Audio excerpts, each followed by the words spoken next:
আসসালামু আলাইকুম। এখন আমরা যে কাজটা দেখব সেটা হচ্ছে যে ইএমএস মডিউল থেকে আমরা কোনো একটা কাজের জন্য স্টুডেন্টকে কিভাবে রিমাইন্ডার দিতে পারি, রিমাইন্ডার ইউজ করে। তার জন্য আমি প্রথমে যেটা করতে হবে সেটা হচ্ছে আমি চলে গেলাম হচ্ছে ইএমএস মডিউলে।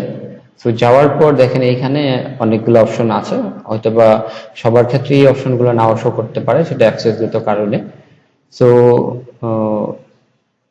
আমি কি করব, এখন চলে যাব হচ্ছে রিমাইন্ডার অপশনে।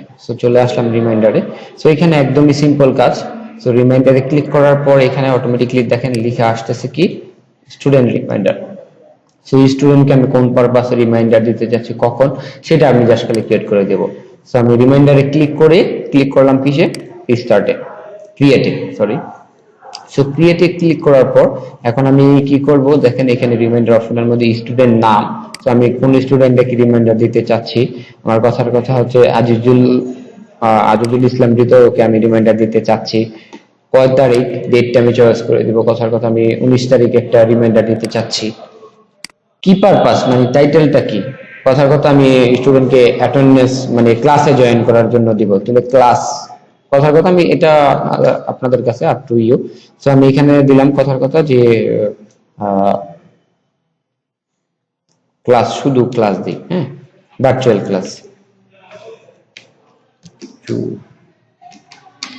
ভার্চুয়াল ক্লাস, হ্যাঁ, যে কোনো একটা রিলেভেন্ট একটা টাইটেল দিলে দিয়ে হচ্ছে এখানে একটা ডেসক্রিপশন, কি ডেসক্রিপশন, তো আমি এখানে যেহেতু ভার্চুয়াল ক্লাস দিচ্ছি তাহলে আমি এখানে ডেসক্রিপশনে লিখে দিলাম জয়েন, আমি লিখলাম please join the virtual class. তার মানে হচ্ছে একটা ডেসক্রিপশন দিয়ে দিলাম। তার মানে কি করলাম, আমি যে স্টুডেন্টের নাম দিলাম, একটা টাইটেল দিলাম, দেন হচ্ছে ডেসক্রিপশন দিয়ে দিলাম যে কোন পারপাসে, কিসের জন্য এই রিমাইন্ডারটা আমি দিচ্ছি আর কয় তারিখে। দিয়ে আমি কি করে দিলাম, সিম্পলি একদম শেষ আমার কাজ, সেটা হচ্ছে সেভ। আমি যদি এখন আবার এই রিমাইন্ডার বা এই স্টুডেন্ট রিমাইন্ডার এখানে ক্লিক করি, এখানে ক্লিক করলে হবে, এখানে ক্লিক করলে হবে। আসার পরে দেখেন এইখানে আমার যেটা আমি লাস্ট একটু আগে ক্রিয়েট করেছি, এই যে 18 তারিখে ভার্চুয়াল ক্লাস নামে। এখানে দেখেন, এখানে দেখাচ্ছে যে ভার্চুয়াল ক্লাস ডেট ডেসক্রিপশন। আমি চাইলে এটাকে আমি আবার পরবর্তীতে এডিটও করতে পারবো।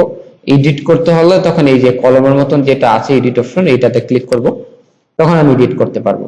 আর যদি চাই যে না আমি এডিট করবো না, জাস্ট দেখবো, তাহলে চাই যে নর্মালি দেখেন এভাবে নর্মালি এডিট এখানে ছাড়াও আমি এডিট করতে পারি। সেটা হচ্ছে এই লেখাগুলোর উপর ক্লিক করলে এডিট অপশন চলে আসবে, তখন আমি এডিট করতে পারবো।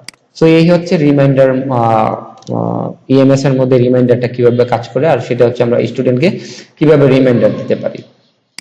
আশা করি সবাই বুঝতে